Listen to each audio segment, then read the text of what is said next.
ये चिंगारियां laser beam के कारण निकल रही हैं। लेजर लाइट का अब कई जगह इस्तेमाल होने लगा है। यह एक्रिलिक ग्लास को पिघला सकती है, मोटे स्टील को काट सकती है, पानी के भीतर भी, और यहां तक कि ये जिंदा बम को बेकार भी कर सकती है। ये है हनोवर का लेजर सेंटर।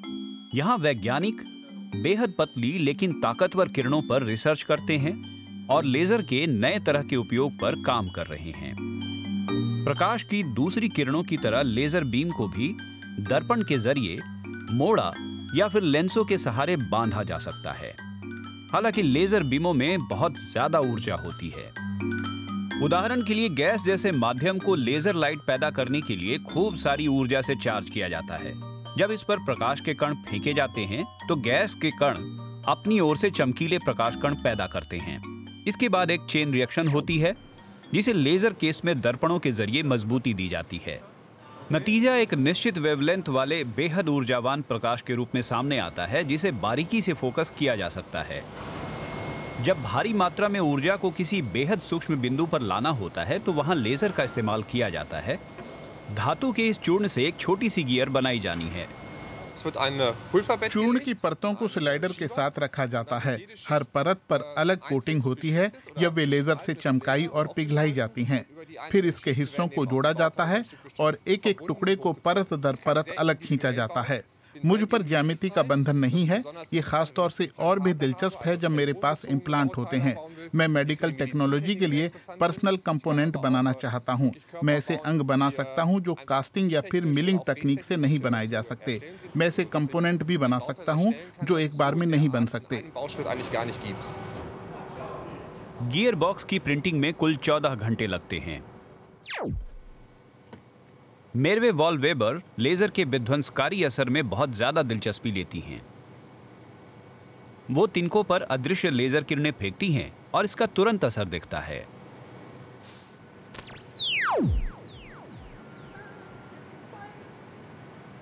ये योजना स्टार वॉर्स इन फील्ड की तरह लगती है। कैमरे वाले ट्रैक्टर पूरी जमीन को स्कैन करते हैं। इमेज रिकॉग्निशन की मदद से फसल के बीच खरपतवार तुरंत पहचाना जाता है। इसके बाद लेजर कैनन उन पर किरणों की बमबारी करते हैं और उन्हें सुखा देते हैं। इसके अलग अलग टुकड़े पहले ही विकसित किए जा चुके हैं। हम खरपतवार की समस्या से निपटने के लिए रसायनों का विकल्प ढूंढ रहे हैं। यहाँ अच्छी बात यह है कि इसका असर रसायन की तरह सारे पौधों पर नहीं होता है, और चूंकि हम हर एक प्लांट का अलग से उपचार कर सकते हैं तो ये तय किया जा सकता है। गैर जरूरी पौधे फसल वाले पौधों के आसपास होते हैं, तो उसके 10 से 15 सेंटीमीटर में मौजूद पौधों को हटाएंगे और बाकियों को बढ़ने देंगे। कृषि से उलट स्टील कंस्ट्रक्शन में लेजर पहले ही स्थापित हो चुका है। विशाल कटिंग सिस्टम का इस्तेमाल शिपयार्ड में होता है। लेजर स्टील की मोटी प्लेटों को बारीकी से काट भी सकते हैं। ये खास तरीके की संशोधित रोशनी है जो 2.5 सेंटीमीटर मोटी स्टील को गला सकती है। सतह जितनी पतली होगी, कटाई उतनी ही तेजी से होगी। लेजर का इस्तेमाल इसीलिए सब जगह मुमकिन होता है क्योंकि एक तो उन्हें आप बहुत ही सटीक तरीके से केंद्रित कर सकते हैं और दूसरा आपको जितनी जरूरत है उतनी ही मात्रा में इसका इस्तेमाल कर सकते हैं। ठीक से सेटिंग की हो तो लेजर बीम माचिस की तिल्ली के सिरे को भी काट सकती है, वो भी उसे बिना जलाए। गजब की एनग्रेविंग। क्योंकि लेजर की मात्रा को बारीकी से निर्धारित किया जा सकता है और क्योंकि यह स्टील को भी आसानी से काट सकता है, इसलिए इसे एक और काम में लाया जा सकता है, बम को बेकार करने में। दूसरे विश्व युद्ध में जर्मनी पर 16 लाख टन बम गिराए गए, लेकिन सब फटे नहीं। आज भी कुछ 1 लाख बम जर्मनी में जगह जगह जमीन के नीचे दबे पड़े हैं। भविष्य में इन्हें लेजर के जरिए बेकार किया जा सकेगा।